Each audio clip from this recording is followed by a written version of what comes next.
So welcome back. Janet, before the break, you were talking about really needing to dive into what we believe, what we value, turn inside. And I think, Michael, you addressed that a few minutes ago with regard to what's coming up next year and the fact that we need to turn inside. Is that correct? Yeah. Mm-hmm. So this morning when I was meditating, it's like, it's all what I got was it's all about going inside and also recognizing that everything outside of me is not real. It's all an illusion. It's all the creation of what I've been taught to believe is real and what everybody else has been taught to believe is real. So the most important thing right now for me is to go inside and then be in that place where I can have that communication to then move forward. And it's really interesting that you guys, both of you, are bringing that up right now. So let me ask you a question, Roger. In that paradigm of recognizing the fundamental truth with a capital T, that the outside world is of not only your, but our collective creation, it's a shit show out there. It is, absolutely. Okay. So can you speak into your personal experience of what you seek to do in your interior landscape to be of assistance to shifting and breaking the illusions? If that was a clear. Yeah, I think it's an interesting question because I'm working on a book called what I'm roughly titling The Man-Boy Syndrome. Right. Wow. And basically, I need 12 copies of that. All right, when I'm done, give that to everybody I've dated for the last 5 years. Perfect. But Roger, you already have an audience. Yeah, that's great.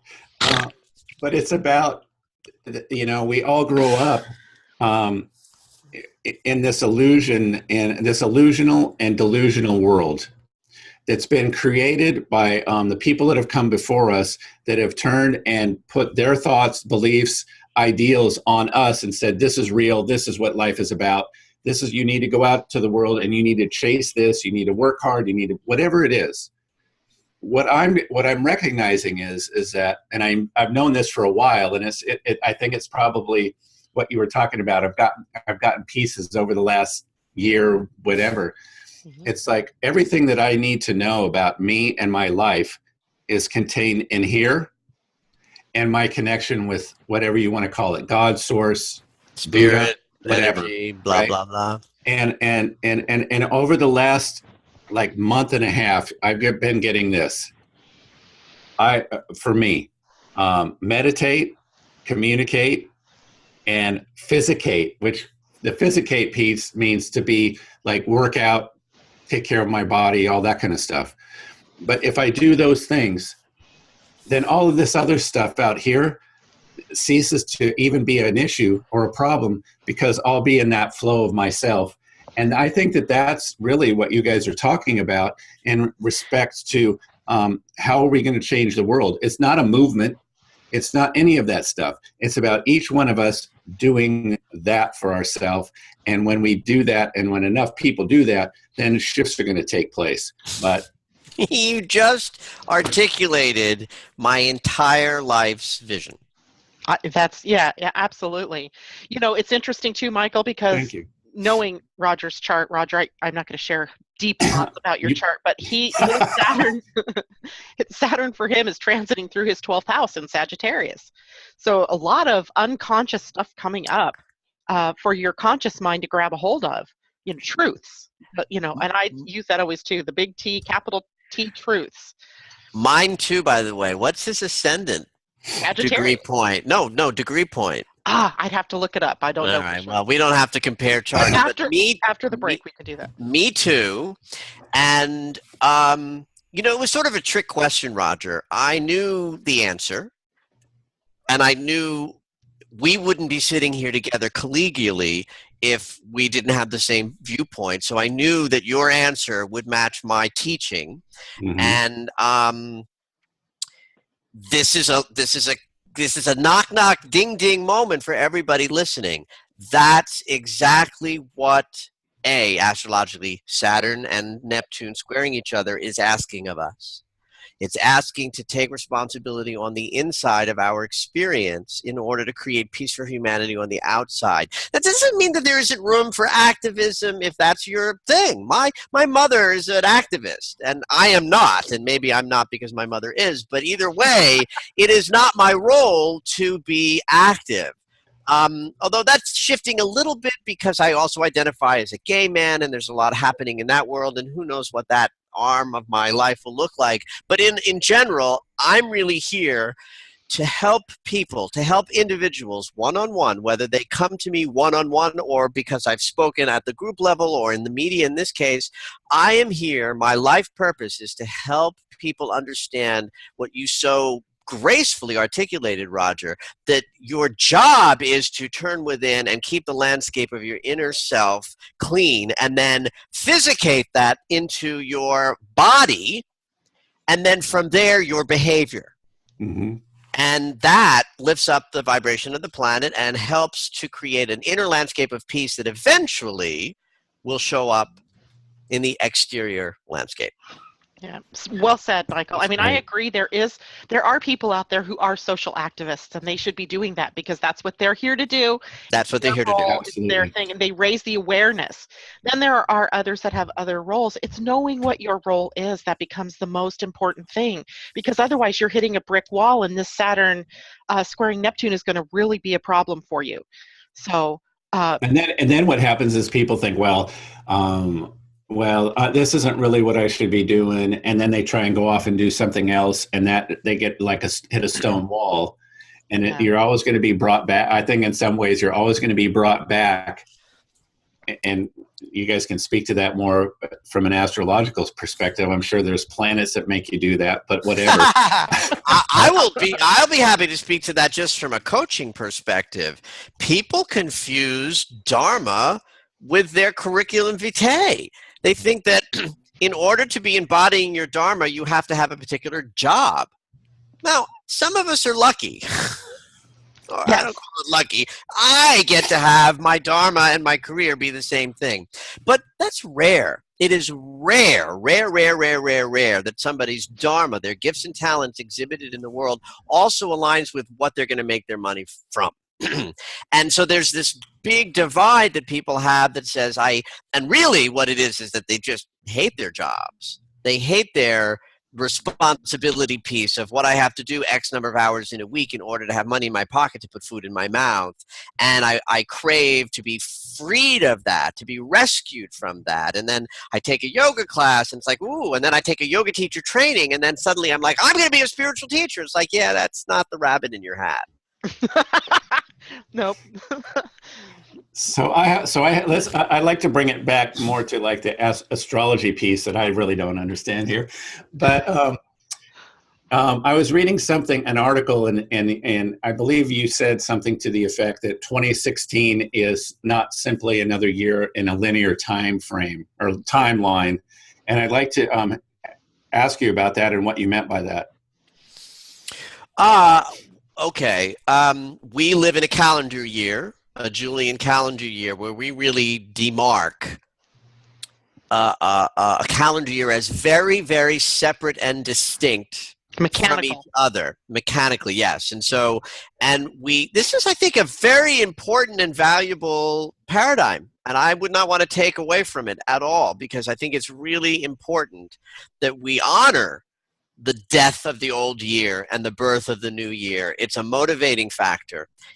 We align the Julian calendar with the solstice, and that's important too. That just as, of course, sorry for those of you in the Southern Hemisphere, if anybody of you are listening, I always get so sort of confused about how to incorporate my Australian readers, because I have some. Yeah, so that we really do need or get value out of seeing the old year is something I can put on the shelf and call done. And the new year is something that's brand new that I can reinvent myself in. However, the astrological cycles really cross those boundaries. And So, as an example, this sort of battle between, I hate that word, but oh well, I already used it, battle between structure, responsibility, and spirit and collective connectedness really astrologically began this fall. And so while next year is the year we're talking about, and you do get to reinvent yourself on January 1st, the sensation of that conflict is already in us right now, because astrologically it began to build up really back when Saturn moved into Sagittarius. Janet she's the date gal. I have to look to see, but whatever. Last year, in the beginning of the year. Yeah, it was January, So February. we've really been in this conflict with structure and expansiveness, or structure and spirit, already, and that's going to carry into the new year. So while you may reinvent yourself on January 1st and see 2016 as a brand new landscape in which to create your life, you're going to be bringing in some of the conflicts that are already present. And you want to be mindful of that when you're creating your, whatever you call them, resolutions or intentions. A lot of people, I like to encourage people to be really sort of open-minded about seeing themselves in their lives as they really are, because we set ourselves up for failure. I'm gonna never eat sugar again. Tried That that. ain't gonna happen, sweetheart. I gotta tell you something. I do CrossFit, and we're doing a paleo challenge starting on January 1st for 40 days. And for 40 days, I will not eat sugar, because I'm competitive and I have a community of people that I work out with, and I'm gonna win that challenge, because I won the first one and I came in second place in the second one last year. So I have all of this motivating factor. But I promise you that I'm not gonna be able to sustain that. Where is your Mars? Libra. Mm. Libra in the 10th house. So you don't teach a dog to sit and stay by leaving town. So you don't want to develop and build your spiritual practice, because Saturn's demanding that. That's the message here. Have a spiritual practice. Oh, I can't do that because I can't sit down for 20 minutes and meditate every day. Who's asking you to do that? Only you and your sense of its lofty goal. Sit down and be mindful with your breath for a minute and a half, and you can call. If you were arrested tomorrow and you sat down today and tomorrow for 2 minutes and just felt your breath, and you were arrested for having a spiritual practice, you'd be convicted. But if you think that a spiritual practice has to be some huge, lofty thing, or that your version has to be my version, you may be setting yourself up for failure. And Saturn is not interested in volume or quantity. He's interested in quality. Yeah. And so I think that's one of the messages, too, of Mars retrograding and Saturn going back and forth, is like, get this lesson, guys. It's not about something that's unachievable. But it is so important that we all do what you described, Roger. I turn within, I go into meditation, and I take responsibility that the outer landscape that I'm experiencing starts within me. And if I center in that and I get good with that, or I get accepting of that, or I'm graceful with the fact that some days it feels really awful and some days it feels really wonderful, and it doesn't matter which, and it has no meaning, then I move out and I physicate, to use your word, my life and my world day to day, and I am graceful in the fluidity of the movement, and I'm not judging the experience that I'm having and shaming myself because it doesn't look like that or it doesn't look like yours.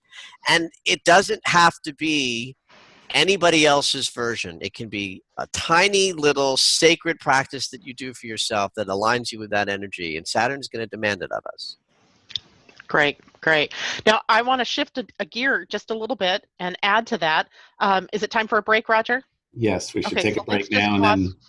And when we come back, I want to talk about the Virgo factor that is present right now.